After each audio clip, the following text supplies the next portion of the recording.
हाँ सभी लोग ध्यान दीजिए। आज हम लोग इस वीडियो में कवर करेंगे, टॉपिक हमारा क्या है, वायुमंडल। वायुमंडल के बारे में आज हम लोग पढ़ेंगे, ठीक है। तो वायुमंडल क्या होता है, वायु पृथ्वी को चारों ओर से क्या की हुई है, घेरे हुए है, ठीक है। वायु के इस घेरे हुए आवरण को ही क्या कहा जाता है, वायुमंडल कहा जाता है, ठीक है। वायुमंडल कहते हैं, ठीक है। वायुमंडल में विभिन्न प्रकार की गैसें पाई जाती हैं। मुख्य रूप से कुछ गैसें हैं जो जिसको हमने क्या कर लिया है, नोट कर लिए हैं। वायु क्या होती है, विभिन्न गैसों का मिश्रण होती है, जिसमें नाइट्रोजन सबसे ज्यादा पाई जाती है, लगभग 78.08% पाई जाती है। ऑक्सीजन पाई जाती है 20.93% पाई जाती है। और आर्गन पाई जाती है 0.93%।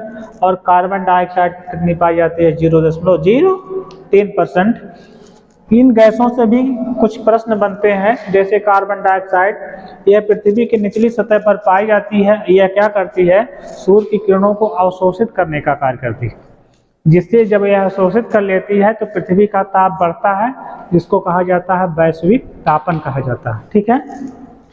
अब ये चीजें सारी हो जाती हैं। इसके बाद जो है वायुमंडल के प्रकार में हम लोग देखेंगे, एक एक प्रकार से एक एक का अध्ययन कर लेंगे।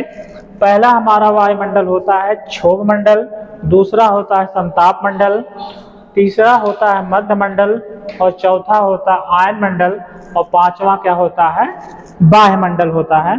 तो पहले एक एक करके एक एक मंडल की विशेषताओं के बारे में हम देख लेते हैं। जब हम पृथ्वी से नीचे से ऊपर की तरफ चलते हैं तो इसी क्रम में हमको मंडल मिलते हुए चले जाते हैं। तो सबसे पहले जब पहुंचते हैं, पहला मंडल हमारा पृथ्वी से ऊपर क्या है, क्षोभ मंडल होता है। क्षोभ मंडल में क्या होता है, मौसम संबंधी समस्त घटनाएं क्षोभ मंडल में ही घटित होती हैं। जैसे क्या होता है, बिजली का कड़कना, बारिश का होना, बादल बनना, सारी चीजें कहाँ पर होती हैं, क्षोभ मंडल में होती हैं। बिजली का चमकना, ठीक है। इस मंडल की एक विशेषता होती है, जैसे आप नीचे से ऊपर जाएंगे तापमान क्या होता है, घटता जाता है, ठीक है। और इस मंडल की एक विशेषता होती है, यह ध्रुवों पर 8 किलोमीटर के आसपास पाया जाता है, और विषुवत रेखा पे लगभग इसकी लंबाई कितनी हो जाती है, 18, चौड़ाई कितनी हो जाती है, 18 किलोमीटर के आसपास हो जाती है। और इस मंडल में यह भी पाया जाता है कि यह मौसम के अनुसार घटता और बढ़ता रहता है। गर्मी में इसकी ऊंचाई क्या हो जाती है, बढ़ जाती है, और ठंडी में ऊंचाई क्या होती है, घट जाती है, ठीक है। तो यह क्षोभ मंडल की विशेषता है। दूसरी होती है, दूसरा हमारा मंडल क्या है, समताप मंडल। समताप मंडल में हम लोग, जो हमारी समताप मंडल में सबसे प्रमुख गैस जो है, ओजोन गैस पाई जाती है। ओजोन गैस की लेयर होती है जो क्या करती है, पराबैंगनी किरणों को अवशोषित करने का कार्य करती है। ये किरणें क्या होती हैं, पराबैंगनी किरणें जो हमारे लिए हानिकारक होती हैं, अगर सीधे हमारे त्वचा पर पड़ेंगी तो उससे क्या हो जाए, बहुत सारे रोग या जलन जैसी समस्याएं उत्पन्न हो सकती हैं, ठीक है। तो ये ओजोन गैसें जो होती हैं पराबैंगनी किरणों को अवशोषित कर लेती हैं, इसलिए जो भी सूर्य से चलने वाली प्रकाश किरणें आती हैं हमको एक प्रकार से छन के मिलती हैं, ठीक है। और इस मंडल में जहाज आज को उड़ाया जाता है, इसलिए इस मंडल का एक और दूसरा नाम है आदर्श मंडल के नाम से भी जाना जाता है, ठीक है। अब हम लोग तीसरे मंडल पे पढ़ेंगे, तीसरे मंडल को पढ़ेंगे। तीसरा मंडल हमारा है मध्य मंडल।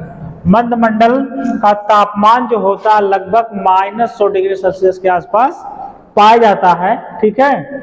और इसमें उल्का पिंड सभी समस्याएं क्या होती हैं, घटित होती हैं। जैसे आप जिसको कहते हैं तारा टूटना, इस प्रकार की जो भी समस्या आप देखते हैं वह समस्याएं कहाँ पर होती हैं, मध्य मंडल में होती हैं। इसके बाद हम लोग पढ़ेंगे आयन मंडल। आयन मंडल की एक विशेषता होती है रेडियो तरंगों का परावर्तन, इसी मंडल से होता है। जब किसी भी हम तरंगों का, रेडियो तरंगों को ऊपर भेजते हैं तो वह तरंगे क्या होती हैं, इसी मंडल से टकरा कर पुण्य पृथ्वी पर वापस आती हैं, तो इसे कहा जाता है रेडियो तरंगों का परावर्तन कहा जाता है। और इसके बाद जो मंडल पाया जाता है उसके क्या कहते हैं, वायुमंडल। वायुमंडल में हल्की गैसें पाई जाती हैं, हीलियम संबंधित गैसें पाई जाती हैं। आप जो पृथ्वी से उपग्रहों को लॉन्च करते हैं वो सारी चीजें किस में मंडल में चली जाती हैं, किस मंडल में स्थापित की जाती हैं, वायुमंडल में ही उपग्रहों को स्थापित किया जाता है। अगर इसकी दूरी देखा जाए प्रत्येक मंडल की, तो क्षोभ मंडल जो हमारा है उसको की ऊंचाई कितनी है, पृथ्वी से लगभग 18 किलोमीटर के आसपास है। और दूसरा जो हमारा है समताप मंडल, समताप मंडल की ऊंचाई कितनी है, 18 से 50 किलोमीटर के आसपास है। और तीसरा हमारा जो है मंडल है मध्य मंडल, इसकी ऊंचाई जो है 50 से लगभग 80 किलोमीटर के आसपास है। और जो हमारा आयन मंडल है, आयन मंडल की ऊंचाई लगभग 80 से 640 किलोमीटर है। और 640 किलोमीटर के ऊपर जो भी क्रियाएं या जो भी कुछ है वो वायुमंडल के अंतर्गत आता है। ठीक है, तो अगर आपको याद करने में भी कुछ लोगों को दिक्कत होती है तो सबसे पहले आप मध्य मंडल को याद कर लीजिए, इसके बाद दो इधर करिए, दो इधर करिए। मध्य मंडल बीच में जानते ही हैं, क्षोभ मंडल और समताप मंडल, आयन मंडल और वायुमंडल। ठीक है, आप इस प्रकार से याद भी कर सकते हैं। तो आज के लिए बस इतना ही। इस टॉपिक में हम लोग मंडल को कवर किए हैं, वायुमंडल को।